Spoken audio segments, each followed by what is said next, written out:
Hello friends, welcome to home food recipes. આજે આપણે બનાવશું પાટોડાનો લોટ, જે ખાવામાં ખૂબ જ ટેસ્ટી લાગે છે.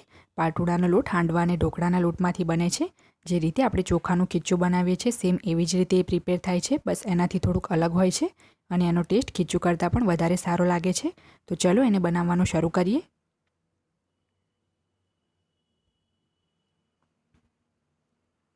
સૌથી પહેલાં આપણે આ તપેલીમાં તેલ નાખી દઈશું. મેં અહીંયા 3 મોટી ચમચી જેટલું તેલ લીધું છે. તેલ ગરમ થઈ જાય એટલે આપણે એની અંદર અડધી ચમચી જેટલો અજમો અને 1/4 ટીસ્પૂન જેટલા રાઈના દાણા એડ કરીશું. 1/4 ટીસ્પૂન જેટલી હિંગ નાખશું. એકવાર આને ચમચીથી મિક્સ કરી લઈશું, જેથી કંઈ નીચે ચોંટી ના જાય. અને ગેસની ફ્લેમ મેં સ્લો જ રાખી છે. હવે આપણે એમાં વાટેલું આદું એડ કરી દઈશું, અડધી ચમચી જેટલું.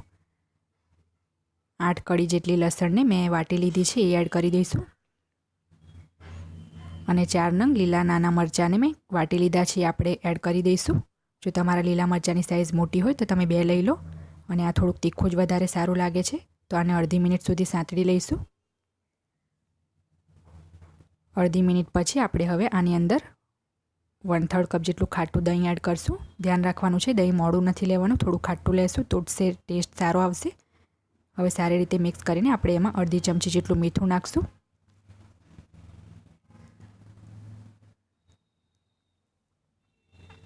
वन-4 ટીસ્પૂન જેટલી હળદર નાખશું. અને હવે આપણે અડધો કપ જેટલું આમાં પાણી એડ કરીશું. બાકીનું 1/4 કપ પાણી હું પછીથી એડ કરીશ. તો ગેસની ફ્લેમ સ્લો રાખીને હવે આપણે 1 મિનિટ માટે આને કૂક કરશું. તમે જોઈ શકો છો, બધું જ મેં 1 મિનિટ માટે કૂક કર્યું છે. તો હવે આપણે આની અંદર 1 કપ જેટલો હાંડવા અને ઢોકળાનો લોટ એડ કરીશું. ધ્યાન રાખવાનું છે કે લોટ આપણે થોડો થોડો કરીને જ એડ કરવાનો છે અને બીજી બાજુ ચમચીથી એને સતત હલાવતા રહેવાનું છે, જેથી એમાં કોઈ જાતના ગાંઠ ના પડે. એકસાથે જ બધો લોટ નથી એડ કરવાનો, નહીં તો એમાં ગાંઠ પડી જશે. 1 કપ લોટની સામે આપણે 1/4 કપ જેટલું પાણી એડ કરવાનું છે. તો અડધો કપ પાણી મેં પહેલાં જ નાખી દીધું છે.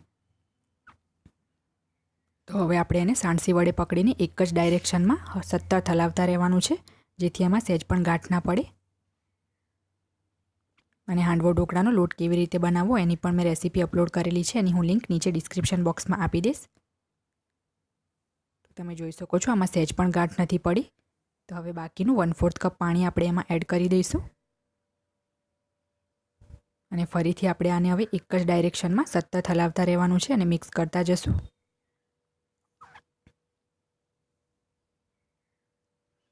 તો હવે આપણે આને કુકરમાં બાફવા માટે મૂકી દઈશું.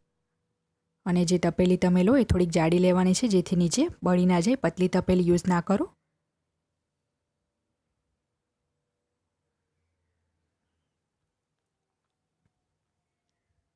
તમે જોઈ શકો છો કે કુકરમાં મેં થોડુંક પાણી મૂકી દીધું છે અને એક સ્ટેન્ડ ઊંધું મૂકી દીધું છે, કારણ કે સીધું સ્ટેન્ડ રાખ્યું હતું તો ઢાંકણું બંધ નહોતું થતું.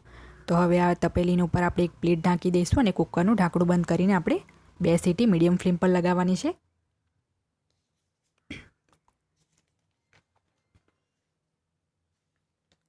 તમે જોઈ શકો છો, 2 સીટી લગાવ્યા પછી હવે સરસ આપણો પાટોડાનો લોટ કૂક થઈ ગયો છે.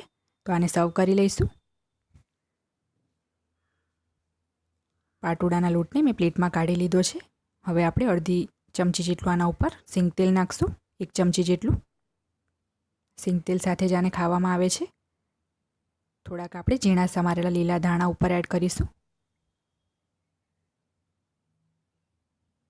અને અથાણાનો જે મેથીયો મસાલો હોય છે આના ઉપર સ્પ્રિંકલ કરીશું.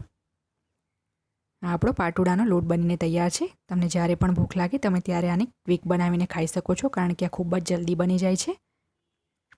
તો જો તમને મારી આ રેસીપી પસંદ આવે તો મારી ચેનલને સબસ્ક્રાઈબ કરવાનું ના ભૂલશો. સબસ્ક્રાઈબ બટનની બાજુમાં જે બેલ આઇકન છે એને પણ દબાવી દો, જેથી તમને મારા દરેક વિડીયોની નોટિફિકેશન મળતી રહે. જો તમારે મારો આ જ વિડીયો હિન્દીમાં જોવો હોય તો એની પણ લિંક મેં નીચે ડિસ્ક્રિપ્શન બોક્સમાં આપી દીધી છે. તો મળીએ નેક્સ્ટ વિડીયોમાં. ત્યાં સુધી આવજો.